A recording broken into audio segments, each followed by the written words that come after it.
My name is Frank Grimes, and my wife is Peggy.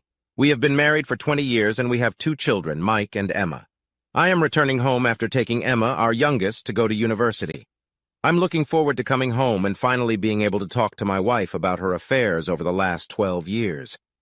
Her most recent affair is her most serious, as now that our children are gone, she is determined to leave me for her lover.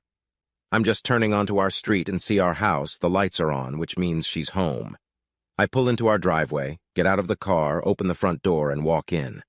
My wife is sitting on the couch looking a little scared. I don't know why. I've never even raised my voice at her, let alone raised my hand at her. She looks at me and moves her gaze to the 2 suitcases just outside the door. I look at them, too. Peggy. Frank has left to take Emma to her first year at university. I'm sitting on the couch waiting for my lover to pick me up. My suitcases are packed, and I've left Frank a note letting him know I'm leaving him for another man, but my lover is late. I'm worried what will happen if Frank gets home first. My lover is just the latest in a string of lovers I've had over the past 12 years, but this one is special and we're in love. I think back over the last 12 years and the lovers I've had. The first lover was my tennis coach at the country club. He was so attentive and caring it was a big shock to me when he left without even saying goodbye. Next was a work colleague, and during a work-related trip to New York, we had a little too much to drink, and I woke up in his bed. At first, I was mad at myself, but then I thought, why not? No one would know. This affair lasted over 2 years, always on company business trips and sometimes in his office when we were working late. Then one day he just didn't show up for work. Rumor had it that he ran off with a girl half his age who disappeared at the same time. After that was an old friend of mine from college. We met by chance at a charity sale. He invited me to lunch, and we sat around and reminisced about our college affair. Lunch ended up at a motel where we fucked all day. This went on for 6 whole months, and then one day he just never showed up at our meeting place again. That brings us to my latest lover. Tom, he's my best friend's husband. We started flirting at a barbecue he and Gina were having. It started innocently with a little flirting, then touching, and finally kissing. After that first kiss, we groped each other at every opportunity. We had an affectionate relationship in both his bed and ours. We were insatiable, and then we realized we were in love and needed to be together. So I'm sitting here waiting for Tom to pick me up. He's almost half an hour late, and I'm starting to worry that I've been dumped again. I look at Frank. He looks so calm and in control of himself. He seems to know something that I don't. So, Peggy, were you just going to leave with Tom, or were you going to tell me? He knows about Tom, as he found out. I point to a note on the table with my wedding rings lying on it. He looks at it and picks up the sheet. Dropping my rings on the floor, I wrinkle my nose at the implied insult. Dear Frank, as you can see, I left you for another man. It doesn't matter who. I love him and he loves me. We are going to move far away so you don't have to see me. Please don't try to find me. It will only hurt you more. We had a good marriage and good times, but in the last couple years we have drifted apart.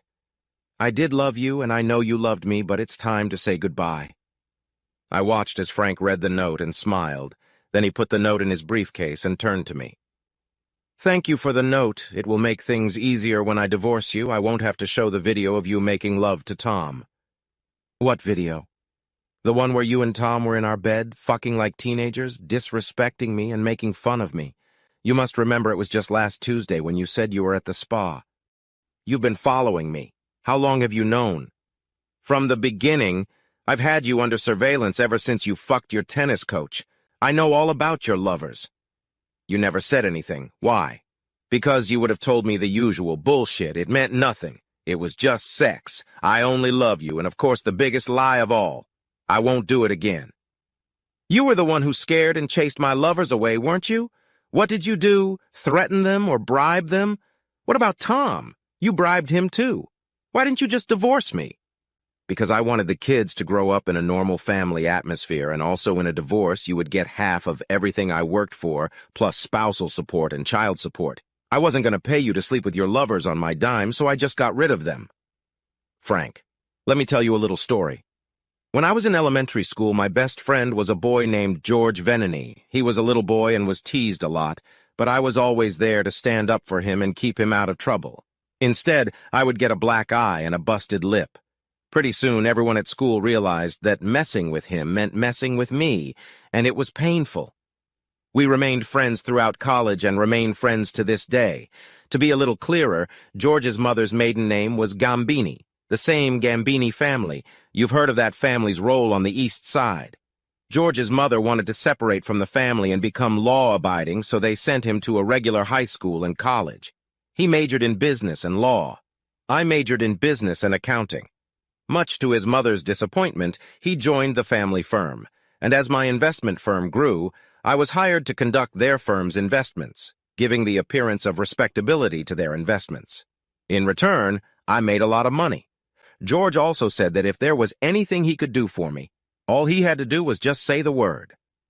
Well, when I found out about your professional tennis player, I called George and asked for his advice. He said he could take care of it, and soon the professional tennis player was gone. Oh my God, you had him killed.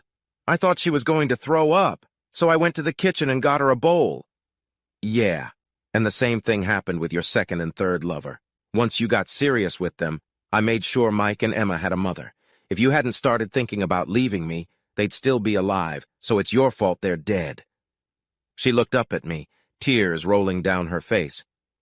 I guess Tom's dead too. No, I'm really glad you're leaving me for Tom. The kids are in college now, so they won't need you. Tom is alive and well for now, and waiting for you to join him. The look on her face was priceless considering the relief she felt. Did she really think I was going to confess to killing 3 men and let her live? So why didn't you just let me leave with Tom?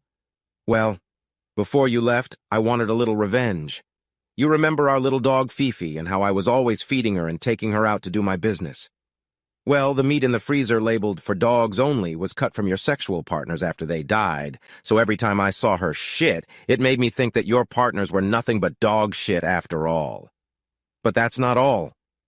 Glutes and thigh muscles make great steaks. You even commented on how delicious they were when I grilled them. Just think about the last time you had them. This time she actually threw up, but she missed the bowl on her dressing. Well, now you know, and I have accomplished my little revenge. I hit speed dial on my disposable phone, and 2 large men came through the front door.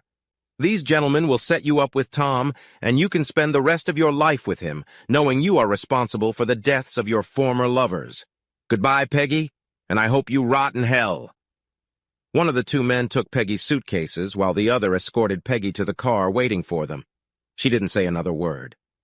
As promised, she had spent the rest of her life with Tom. They had lived in his car for exactly as long as it had taken to get to the bottom of the old quarry 10 miles out of town. Now they're all together in the same place, 1 cheating bitch and 4 wife-stealing assholes. I love my life, and I have proof that my loving wife Peggy left me for another man.